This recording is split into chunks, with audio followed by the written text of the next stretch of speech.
لعنت به تو. برام مهم نیست تو چی شنیدی. من تکنیسیان هیچ خری نیستم، ضعیفه. هی چی شده لو؟ تکنیسیان ها گنگستر نیستن، اینه. حالیمه گوش کن کار، اگه قرار باشه دوباره برگردم زندون قبلش بعدی مهمونی بزرگ تا بندازم. این شاید آخرین شانسم باشه. اوکی، نقشت چیه؟ و بعدش میرم گروو استریت که پارتی درست حسابی اونجا را بندازم. باشه، میخوای من چی کار کنم؟ من میخوام تو آماده مهمونی بشی و یه سری مهمون با خود بیاری. اوکی. یه سری مهمونه با کلاس. آره. میدونی که چی میخوام بگم؟ آها. بهت گفتم برادر و بفهمی چی میگم.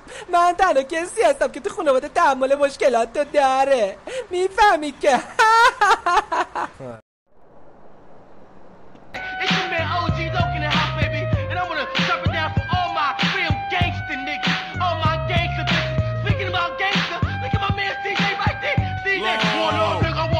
کلام میکروفونش خرابه. هی چه خبر همی؟ چه خبر هایده؟ بیا بریم پشت پیش بچه‌ها که از این موزیک رپ خلاص شد. آره باید موافقم. بریم.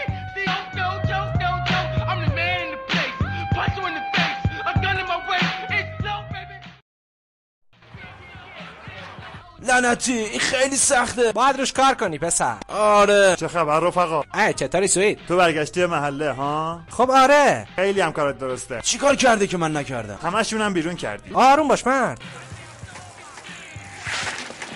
هی بالاسا دوباره دست به کار شدن. همین الان میرسن. ها مثل اینکه بالاسا دوباره برگشتن. هی سی جی را بیفت، مسئله گروه استریته. من میرم اسموک و چند تا بچهای دیگه رو بیارم. چند تا ماشین بیارین راهو ببندین.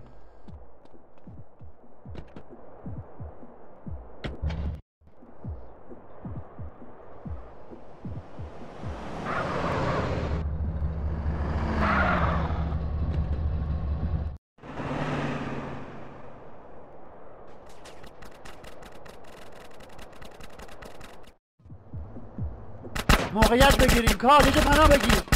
بدان احمقا رو.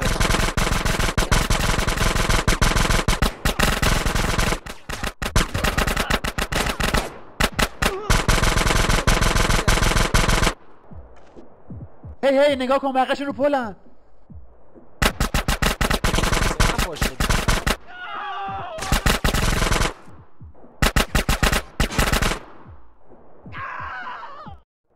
کار کوچه رو داشته باش.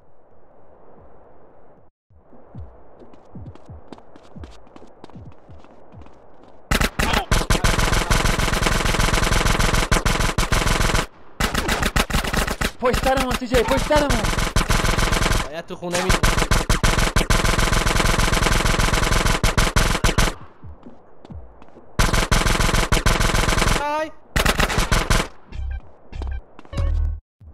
گروه سلطانه. تا حالا ندیده بودم بالاسا اینقدر پیشروی کنه. آره شنیدم که هال جانسون دوباره با برادراش میگرده. آره حتما. یلا بیا برگردیم به پارتی. لعنتی از وقتی لوک میکروفون ول کرده ماجرا شروع شده.